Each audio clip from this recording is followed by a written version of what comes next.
So let's go into this year's recipient of a Hollywood Producers Award. It is the team of Tim Bevan and Eric Fellner, and to present the award, please welcome the very beautiful Amanda Seyfried.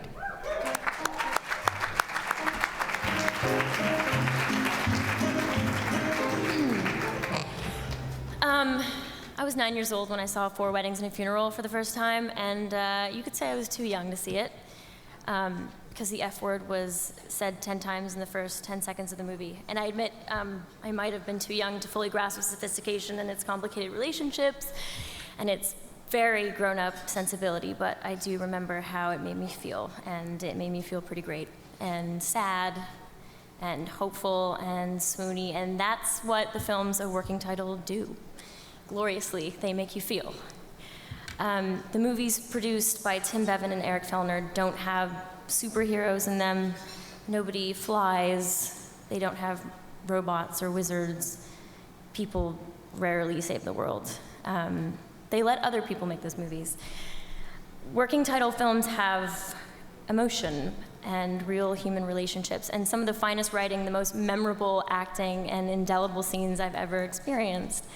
They create the films that make our industry really proud, the kinds that people sometimes say aren't made anymore. Well, they are, and thank goodness for that.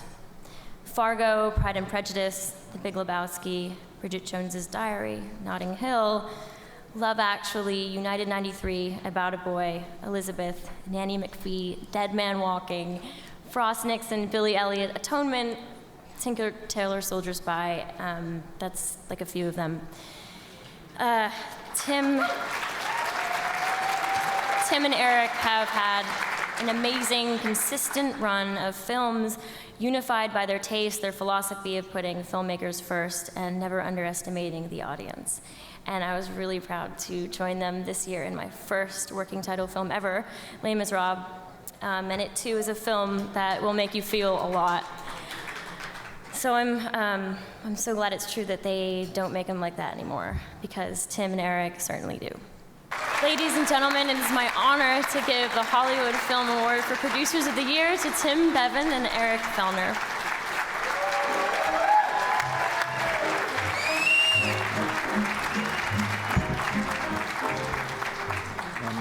Thank you. Last week I got a bit of good news and I got a bit of bad news. Eric and I were having a conversation about who would make this speech tonight, and he said, no, I'll do that. The bad news was that he then went into hospital the next day, not for anything too serious, but he was banned from flying.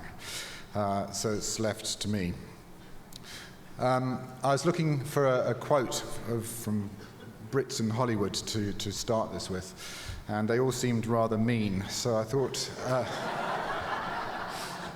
we might do one the other way round, which is from Cheers, in actual fact. So, you're from England. How can you tell? Because you sound smart even when you say stupid things. Eric and I have got away with a lot of stupid things in our careers. 25 years ago, Eric produced a picture called Sid and Nancy, and I produced with my then partner a film called My Beautiful Laundrette. We could have then gone on to have small careers in the film industry, but luckily we met one another and have subsequently produced 100 films together. The backbone of those 100 films has been two things, is our relationship with amazing talent, both in front of the camera and behind it, and with Hollywood. To begin with, when we came to Hollywood, it was all rushing around and doing deals here and there. But 15 years ago, we were lucky enough to meet with Universal. And since then, Universal has been our home. Ronnie Meyer has been there all the way through and has been a great, great champion of our movies. Our eternal thanks go out to him.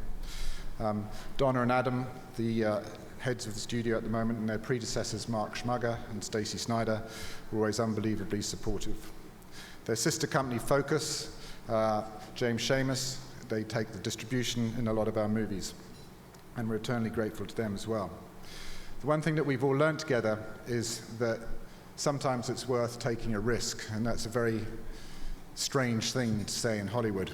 But we have taken risks together, and Universal have taken risks on our behalf. And more often than not, that's come out ahead. And that's something that I think we can carry with us happily. My second big thanks has to go to the agents in Hollywood. I don't think they necessarily welcome getting phone calls from us because we don't tend to pay as much as others.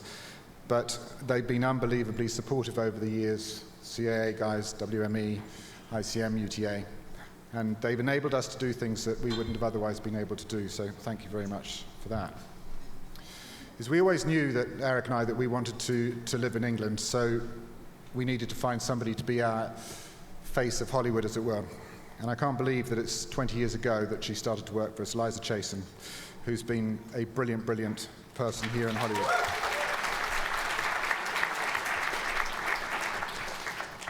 I say that 20 years ago, we were outside CAA the other day, and for some reason a fire brigade had been called, and she made some Google eyes to a fireman as we went past, and I had to point out that she was now old enough to be his mum.